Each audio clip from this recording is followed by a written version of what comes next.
just saying because like I did a double take when he was on stage, and for a minute I couldn't tell if he didn't want to pay the extra 25 cents to make it color emojis or he just wanted to do that shit. I have some serious questions, so shit. Man, you got thrusting that shit. Like, yo, I see it. Shit. 2 weeks ago, guys, we all lost a great American hero. That's right, my grandfather passed 2 weeks ago. Passed 30 minutes after John McCain did, which I was kind of happy about.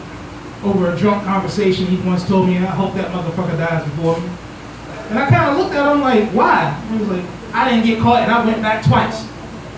Well, why'd you go back? I wasn't finished the first time.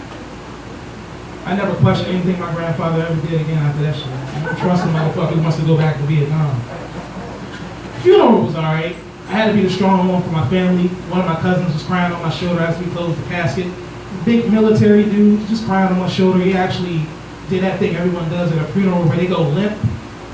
And I was holding this weight for about 2 to 3 seconds, and my family knows me. I wasn't having that shit. I was like, oops, watched him roll off.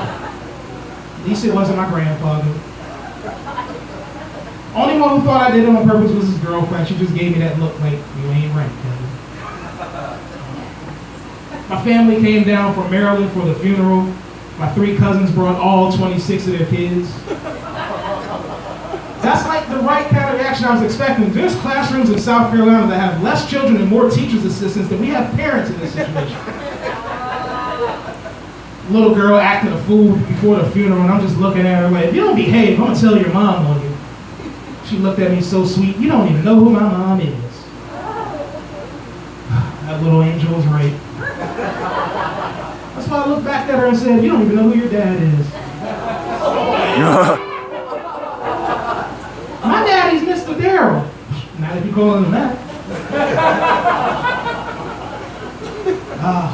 The one thing though, but having all the kids at our house for the funeral, it actually made me confident that even with all my marijuana smoking, I feel good about becoming a parent. Because I just noticed a lot of shit that none of my other family members were noticing. Like, I don't really think 11-year-olds should be juggling mini bottles of Crown Royal. You know what, fuck it, let me just parent this situation. It looks like I have a problem now, but it's cool. And then with these same kids, like, they don't really know if they should really be listening to me because, like, I talk like an adult, I look like an adult, I'm not really the height of an adult, and then while everyone else is crying over grandpa's death, I'm in the back playing Fortnite. So they don't really know if they should give me that kind of respect or not.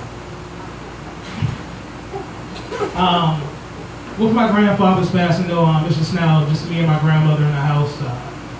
People say I live with my grandmother. I like to think of it as having an elderly roommate. It's kind of awesome.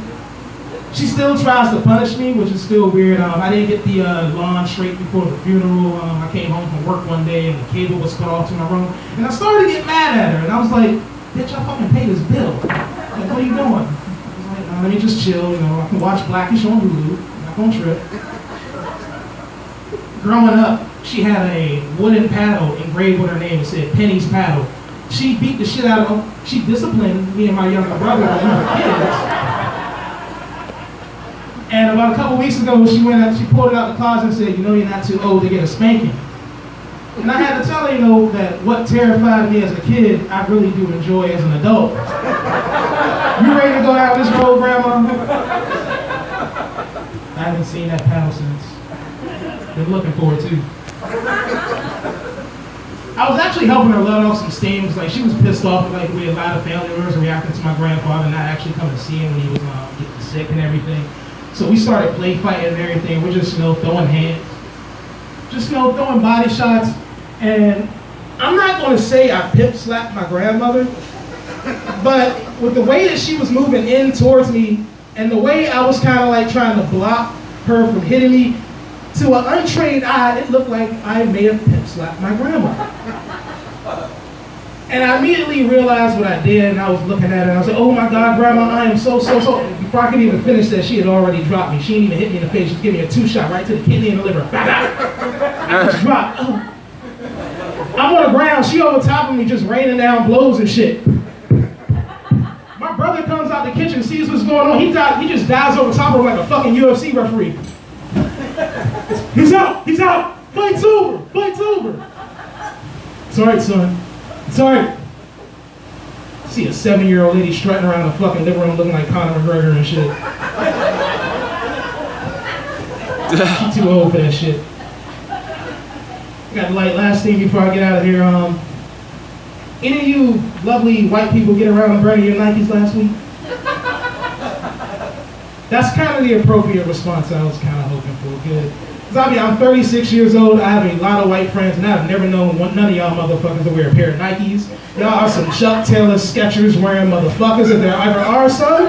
So I'm glad y'all didn't actually go out there to buy a pair of Nikes and burn them. My name is Kevin, guys. Y'all have a great night.